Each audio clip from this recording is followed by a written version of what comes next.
again. This is your Backstage Pass for the Boscov's Berks Jazz Fest here on the People Chronicles. My name is Joe Painter. Our guest today backstage is Mike Eben. Thanks for joining us. Yeah, thank you.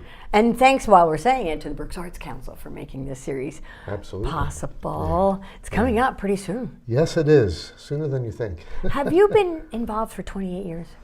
I have not for 28 years. I wasn't even living in Reading, I think, when the Jazz Fest first started. I didn't know you were a transplant. I grew up in Reading. Oh, okay. Was out of the town for a while and then back again. Right. Yeah. So about how many years have you been involved? Oh, I would just be guessing, but I'll say at least 10. There you go, a decade. Yeah. And it seems, and I don't want to tell you, but it seems a big component of your participation is education. Is that a fair statement? Absolutely. Yeah. I've been involved in jazz education since I started teaching at Muhlenberg back in the late 80s. Do you get a sense, or do you really know how impactful that is for the kids? And I ask you that because there were two students in here for a Backstage Pass, and they were from Kutztown University. But what really struck me, and it's the first we had students in on a Backstage Pass, is their literal exuberance and enthusiasm. They were just alive with passion for this music. And I thought of you because as an educator, you are touching those lives so profoundly. Well, and I think that's an important component of school music programs. Yeah. And that's the importance of having the school music programs, is that we can present all kinds of music to students, including jazz. For me, it's especially jazz, but you know. And those students, and I think I've said this before, are probably, most of them are not going to be performers of jazz. They're going to be consumers. They're going to be listeners.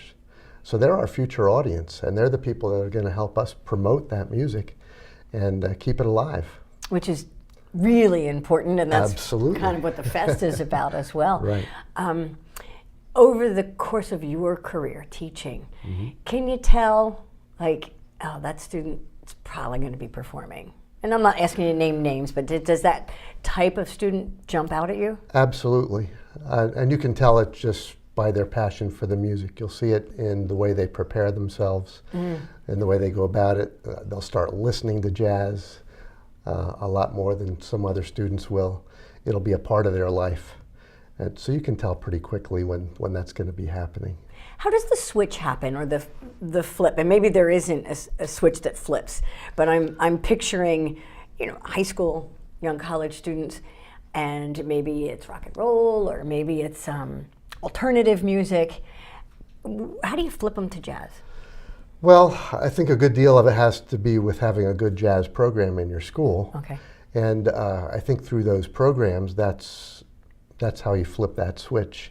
The student gets pulled in maybe in junior high, middle school. They start playing in their school jazz band. They start to dig it. Maybe by the time they get to high school, now they're thinking, ooh, this is really cool. And that's when they really start to get into it and get into not only just playing it, but they get into the history of it. By doing all their listening and thing, they're going back and they're checking out Miles Davis, they're checking out Charles Mingus, they're going back and checking out Ellington and Armstrong and all the greats. And that's when they really start to make it a part of what they do.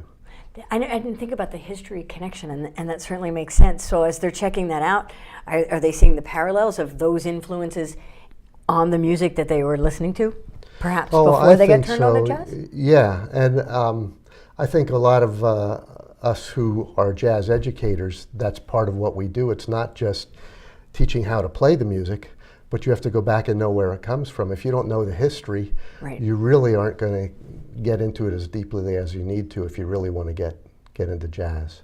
How about From the Hip? Tell me about that. From the Hip, you're an on net. That's my baby. I love this band. Great players. It's started out as a sextet. The past couple of years now, we've been expanding to a nonette. So we have a 9-piece group. It's a lot of fun. I even have a former student of mine, Greg Wilson, is playing saxophone with us. Really? That must be pretty cool. Yeah, that's awesome. And I love telling the story about Greg. He's a great example of this. When I had him in 6th grade, I was a middle school band director. And I thought, this kid's never going to be in band by 7th grade. Really? He didn't practice. He never remembered his horn. He forgot his music. He loves when I tell the story. And 7th grade, he heard the jazz band play, and he asked if he could join. And I had an extra bari sax. I said, why don't you play bari sax? And that was it. He was pulled in, and he just got better and better and better. By the time he got to high school, he made all-state jazz band. Wow. And now he's living down in Philly and playing and gigging and stuff. So it's great to see. No, so that's one where you're thinking that student's probably not going to be playing jazz, and something happened there. Something happened. The wheel started to turn, and he got pulled in, and it was jazz that pulled him in. And so it's the beauty of those programs, as you say. Absolutely. Now, I heard you retired. I'm semi-retired. So you're still teaching? I do the jazz band at Albright College, and I still teach privately as well. Excellent. Yeah. Are you enjoying semi-retirement? Absolutely. I get to do what I love all the time. Isn't that all? So you didn't retire from music or from the hip or anything like that? No. The only thing I retired from was calf duty. Shoot. And study Thank hall. goodness. Yeah. The most annoying part of your day, right? Right, absolutely. Oh my gosh. How about, can you talk to me a little bit about the Jazz Ed Days? That's the first weekend. What happens there? Absolutely. Well, it's not just the first weekend. It's already started. We had Instrumental Get Jazz Day happen on January 13th. That was at Wyomissing Junior Senior High. Okay. We had, I think it was 7 different instrumental groups come in and go through clinics and things for the day and performances. And we have our Get Jazzed Vocal Day is coming up on Saturday, February 10th. That'll be in Exeter School District at the high school. So we have 8 different school districts involved there, and they'll be going through clinics and things. All kinds of guest artists will be in to work with the musicians. I never really thought about jazz as a vocal thing. So are you teaching scat and that sort of thing? I'm sure there'll be a little bit of that, a little bit of everything, yeah. And again, getting into the history of the music and those techniques, which are a little bit different from, of course, singing classically. So, I think it'll be real fun for the kids. And we've been doing it the past few years, so. It is, I think it's very cool that professionals like yourself and educators like yourself and musicians that come in for the Jazz Fest get involved in the education process in our high schools. But what about it's Get Jazzed, or Jazzed? That's right. The event that happens at the Doubletree the first weekend, and that's open for everybody, correct? Yes. Again, it's a day of clinics, and we have bands that will sign up for that. We still have 2 openings, by the way, you band directors out there. And again, it's a day of clinics, but anyone's welcome to come in and sit in on any of the clinics that we want to. We have breakdown sessions for all the individual instruments, trumpets, trombones, saxophones, rhythm section, and we'll have clinicians for each of those. We're going to have a session on sight reading for some of the bands. We're going to have a session on improvisation, and we have great clinicians coming in. We have several local artists coming in, as well as Andrew New, Gerald Veasley, and Albert Rivera will be in working with us. And then to top it off, we have a talented trio of teenagers coming in. They're called Teen Town. I heard about them. Are they performing with They're going to be opening up for Victor Wooten. They are, Victor Wooten, that's right. Yes, the night before. And then they're going to be performing for us as well at this clinic day. And the oldest one is a senior in high school. He's the keyboard player. The drummer's a sophomore. And the bass player, who's a phenomenon all unto his own, is in 7th grade. No way. Wow. Way. Wow. Way. So they're going to play at our clinic, and then they're also going to play that evening. We're having our first ever Berks Jazz Fest High School Jazz Festival, which is going to be also at the Doubletree Hotel. So that's going to be like a regular jazz fest with, we're going to have judges there. We're going to have an overall winner, and the overall winner is their grand prize will be some time to spend with Gerald Veasley at their own school. So he'll come to visit the winning school and work with them, do some clinics and things. That is So we're really looking forward to that. And Teen Town is going to be the feature act at the end of that night as well.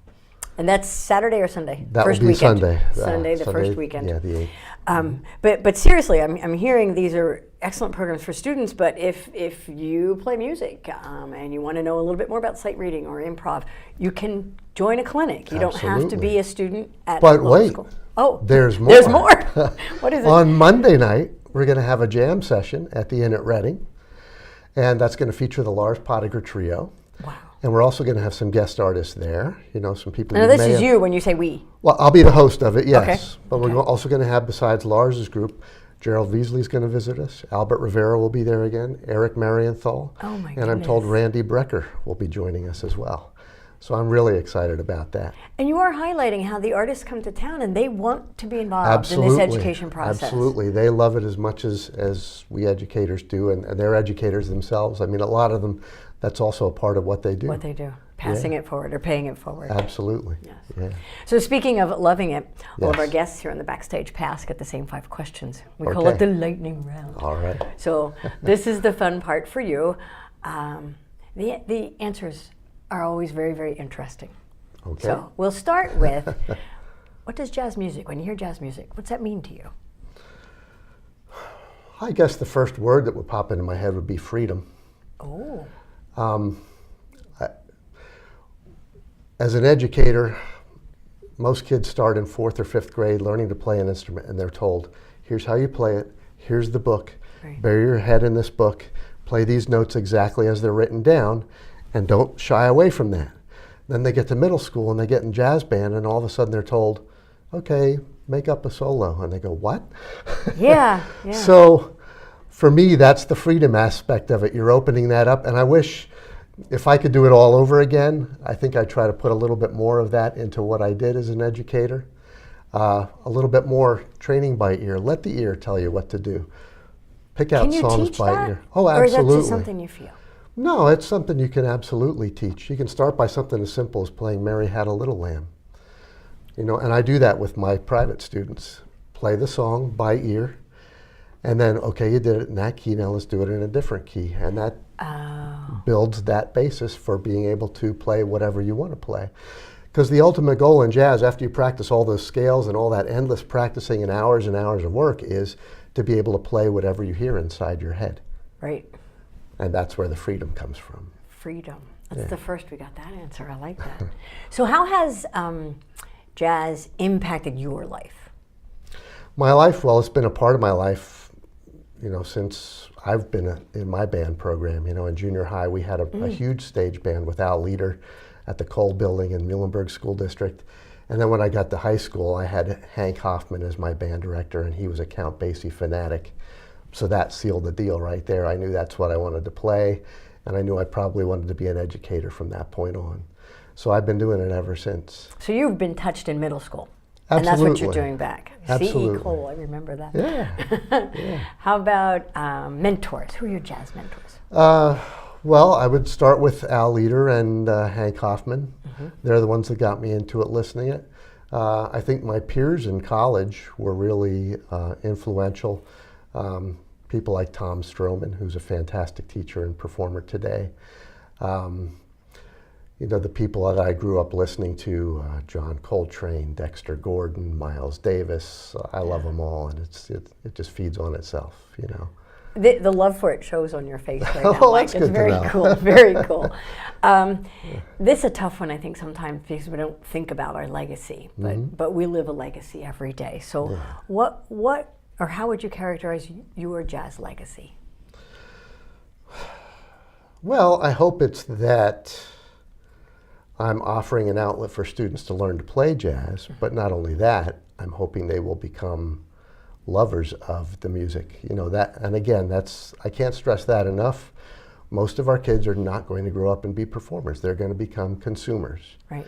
And if they grow up loving this music, they're the ones who are going to pay it forward, and they're going to bring a love of that to their children and their children's children, and hopefully that's going to keep jazz alive and growing. It's a good legacy. Yeah. It does. It kind of keeps going on and on. And this one's always tough, so I don't want to say your favorite, but what is a favorite highlight from Jazz Fest that you kind of remember fondly, like that was fun? Man, well, I think educationally it's seeing the kids perform. When I host the jazz jams, it seems like every year we have more and more kids come out. Last year we had almost 30 kids come out. Wow. And we're trying to get all of them up on stage and performing, which we ended up doing, which was terrific. So right, you know? they came out, they met, and you put them on stage. We put them on stage Oh, that's awesome. in small groups, and they perform.